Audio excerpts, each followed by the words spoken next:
ఈ ప్రాంతంలో ఉన్నటువంటి అనేక సమస్యలు, ఈ ప్రాంతానికి సంబంధించిన అనేక సామాజిక సమస్యలు కూడా పత్రికాముఖంగా ఎప్పటికప్పుడు బయటికి తీసుకొని వస్తాం.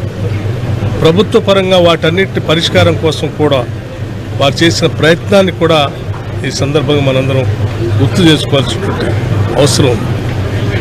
వారి కేంద్ర రాష్ట్ర ప్రభుత్వాలు ఎప్పుడు కూడా గౌరవిస్తూ అనేక రకాలైనటువంటి గౌరవ పురస్కారాలు అందించినటువంటి విషయం కూడా మనందరికీ తెలిసింది.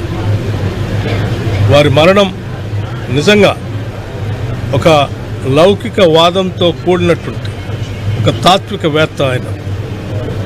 అటువంటి తాత్వికవేత్త హైదరాబాద్ నగరంలో ఒక అద్భుతమైనటువంటి ప్రపంచం తలమానికగా ఉన్నటువంటి రామోజీ ఫిలిం సిటీ లాంటి దాన్ని కూడా నిర్మించి తెలంగాణకి ఒక ఔన్నత్యాన్ని, ఒక గొప్పతనాన్ని కూడా తీసుకొచ్చిన సంగతి కూడా మనం మర్చిపోకూడదు.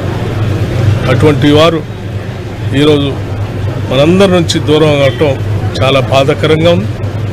రాష్ట్ర ప్రభుత్వం తరఫున ముఖ్యంగా మా ముఖ్యమంత్రి రేవంత్ రెడ్డి గారు కూడా మంత్రివర్గ సహచరులు అందరితో మాట్లాడి వారు అత్యవసర కారణాల వల్ల, రాజకీయపరమైన అవసరాల వల్ల ఢిల్లీలో ఉండటం, మేమంతా మాట్లాడుకొని ఇంతటి గౌరవప్రదమైనటువంటి వ్యక్తి ఈరోజు మనందరి నుంచి దూరం అయినటువంటి సందర్భంలో రాష్ట్ర ప్రభుత్వం తరఫు నుంచి ఒక గౌరవ పురస్కారంతో ప్రభుత్వ అధికారిక లాంఛనాలతో వారి అంత్యక్రియలు చేయాలని చెప్పి కూడా ప్రభుత్వ పరంగా నిర్ణయం చేయటం జరిగింది.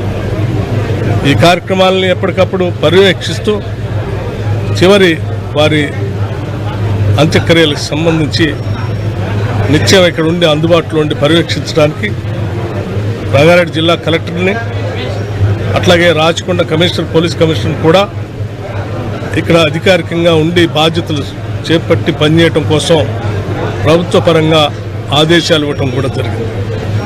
వారి దగ్గరుండి అధికారిక లాంఛనాలతో వారి చివరి మజిలీని ఒక గౌరవ సూచకంగా రాష్ట్ర ప్రభుత్వం చేస్తుందని ఈ సందర్భంగా తెలియజేస్తాము.